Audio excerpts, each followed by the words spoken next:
राष्ट्रीय स्वयंसेवक संघ के सरसंघ चालक का कार्यकाल आजीवन होता है। सन 1925 में संघ की स्थापना करने वाले डॉक्टर हेडगेवार के पश्चात गुरुजी और उनके बाद बाला साहेब ने सरसंघ चालक पद की जिम्मेदारी संभाली। लेकिन राष्ट्रीय स्वयंसेवक संघ के चतुर्थ सरसंघ चालक प्राध्यापक राजेंद्र सिंह उर्फ रज्जू भैया इस परंपरा के एक तरह से अपवाद सिद्ध हुए। बाला साहेब की तबीयत ठीक नहीं होने के कारण सरसंघ चालक पद की जिम्मेदारी निभाना उनके लिए कठिन हो गया था। ऐसे समय में बाला साहेब ने स्वयं सरसंघ चालक पद से मुक्त होने का निर्णय लिया और उनकी ही अनुशंसा पर प्राध्यापक राजेंद्र सिंह को सरसंघ चालक घोषित किया गया। नमस्कार, मैं हूं कणिका और आप देख रहे हैं अवधूत चिंतन। संघ के इतिहास में यह पहली बार हुआ था। एक सरसंघ चालक के जीवित रहते हुए किसी अन्य व्यक्ति को यह पद सौंपा जाना सामान्य नहीं था। लेकिन संघ कार्य को पूरा समय नहीं दे पाने के कारण स्वयं सर्वोच्च पद से निवृत्त होकर यह पद किसी योग्य व्यक्ति को सौंप देने वाले बाला साहेब जैसे महान स्वयंसेवक द्वारा दिया गया त्याग का यह सजीव उदाहरण है।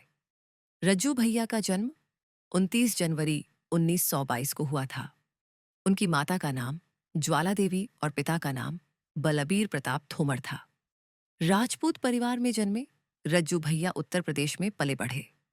उनकी प्रारंभिक शिक्षा नैनीताल में हुई और आगे की पढ़ाई इलाहाबाद, जो अब प्रयागराज कहलाता है, में हुई। रज्जू भैया के पिता भारतीय अभियांत्रिकी सेवा में प्रवेश पाने वाले पहले भारतीय अभियंता थे और उन्होंने ब्रिटिश शासन के दौरान सिंचाई विभाग में मुख्य अभियंता के रूप में कार्य किया।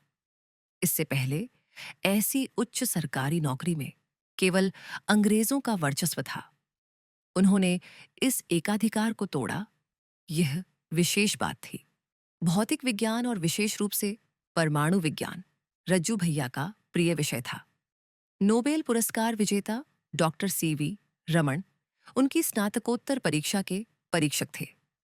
रज्जू भैया की परमाणु विज्ञान की जानकारी से डॉक्टर सीवी रमन इतने प्रभावित हुए कि उन्होंने रज्जू भैया को बेंगलुरु स्थित भारतीय विज्ञान संस्थान में अपने मार्गदर्शन में परमाणु विज्ञान में शोध कार्य करने का आमंत्रण दिया।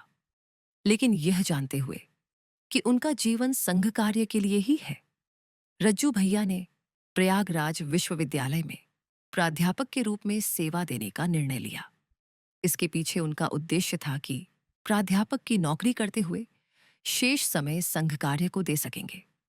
रज्जू भैया का जीवन अत्यंत सादा था।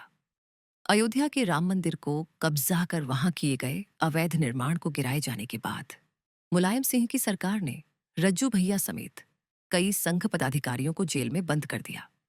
यद्यपि वे राजनीतिक कैदी थे और सारी व्यवस्था सरकार की ओर से थी, फिर भी रज्जू भैया अपने कपड़े स्वयं धोते थे और उन्हें तहकर सिरहाने रखते थे।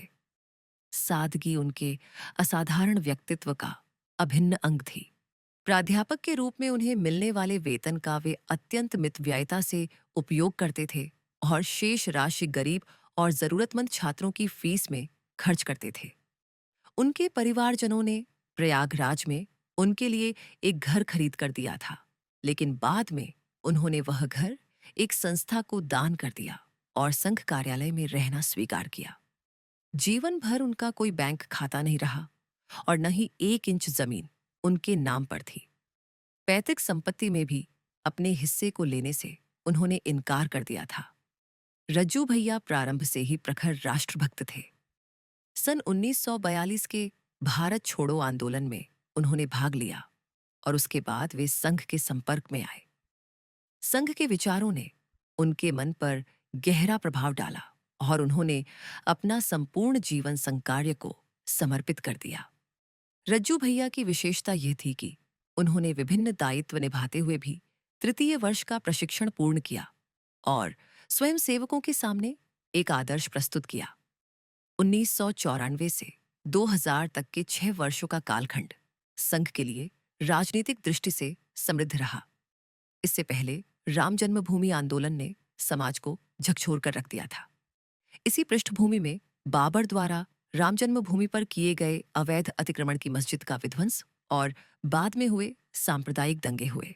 इस संकटकालीन परिस्थिति में रज्जू भैया ने संघ का नेतृत्व संभाला। रज्जू भैया की खास बात यह थी कि उनके सभी दलों के नेताओं से व्यक्तिगत संबंध थे। वे प्रयागराज विश्वविद्यालय में भौतिक विज्ञान के प्राध्यापक थे, लेकिन संघ के माध्यम से वे लगभग सभी दलों के वरिष्ठ नेताओं से संवाद रखते थे।